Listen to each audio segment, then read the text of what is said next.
Everyone, कैसे हैं आप सभी। आई होप आप सभी अच्छे होंगे, स्वस्थ होंगे और मज़े में होंगे।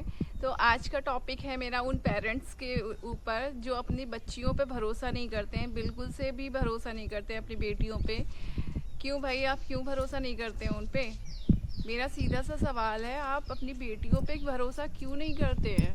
आप ही का तो खून है ना वो, किसी और का तो है नहीं। तो फिर आप लोग भरोसा क्यों नहीं करते? आप ऐसे बंधन में उन्हें बांध देते हैं जहाँ पे वो बिल्कुल से भी एडजस्ट नहीं कर पाती हैं, बिल्कुल से भी चीज़ें मैनेज नहीं हो पाती हैं। और आप लोग अपना सर का बोझ उतारने के लिए उन्हें उस घर में शादी करके भेज देते हैं जहाँ पे उन्हें सारी चीज़ें हैंडल करना और सारी चीज़ें संभालना बहुत ज़्यादा टफ होता है। और उसके बाद आप लोगों की जिम्मेदारी भी ख़त्म हो गई। ये क्या बात होती है भाई? ये तो कोई बात नहीं हुई ना।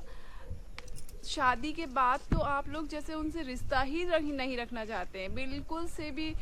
आप लोग बिल्कुल मतलब क्या है, आप ही की तो औलाद होती है ना वो बेटी। बचपन से आप लोग उसे पाल पोस के बड़ा करते हो, किस दिन के लिए? इसी दिन के लिए कि आप उसका सपोर्ट ना करो, आप उसके हालचाल भी ना पूछ सको, एक कॉल भी ना कर सको। उसी जगह आप अपने बेटे और बहू का इतना ज़्यादा सपोर्ट। और बेटी भी तो आप ही का खून है ना, आप ही का तो अंश है उसमें। तो इतना भेदभाव किस लिए भाई? क्यों?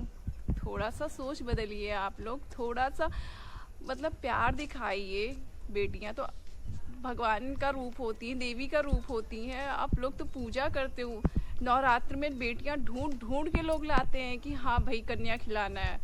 और आप लोग अपने ही बच्चों के साथ ऐसा दुर्व्यवहार मत कीजिए, ऐसा बिल्कुल से भी मत कीजिए। क्या अभी कभी आप लोगों ने सोचा है कि जो बेटियां शादी के बाद सुसाइड करती हैं वो क्यों करती हैं?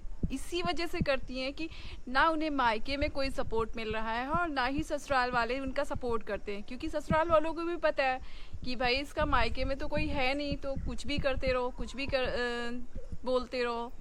अब वो कहाँ तक अकेले कोई भी चीज़ मैनेज करेंगी, समझेंगी, संभालेंगी? नहीं हो पाता है ना सारी चीज़ें। और आप लोग अपनी ही बेटियों को नहीं समझते हो। उसी जगह पे अगर बेटा कोई गलती करता है तो आप लोग बड़े प्यार से संभाल लेते हो। और बेटी से अगर इतनी छोटी सी भी कोई गलती हो गई, इत्तू सी भी, तो आप लोग उसे बिल्कुल से भी माफ़ करने के लिए तैयार ही नहीं होते हो। बिना उसकी मर्जी जाने, बिना उसकी पसंद नापसंद जाने आप उसकी शादी ऐसे घर में कर देते हो जहाँ पे वो बिल्कुल से भी डिज़र्व नहीं करती।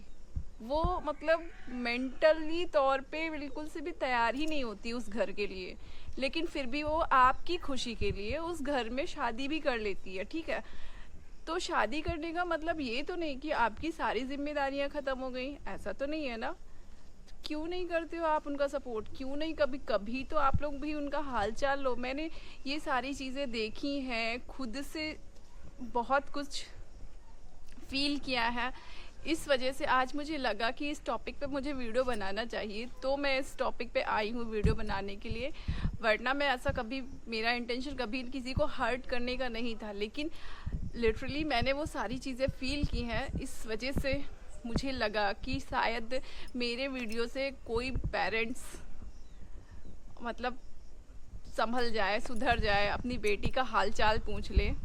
सिर्फ यही रिक्वेस्ट है आप लोगों से कि प्लीज़ आप लोग मेरी बातों को समझें, सोचें और अपने बच्चों पे, अपनी बच्चियों पे ट्रस्ट करें, क्योंकि वो भी आप ही का हिस्सा है। कभी वो ऐसा गलत कदम नहीं उठाएंगे जिससे आपको शर्मिंदगी हो। आप ये समाज दुनियादारी के चक्कर में पड़ के अपने ही बच्चों का भरोसा ना करना, उन पे ही अत्याचार करना, ये सारी चीज़ें कोई अच्छी चीज़ नहीं है। तो प्लीज़ ये सारी चीज़ें बंद कर दिए।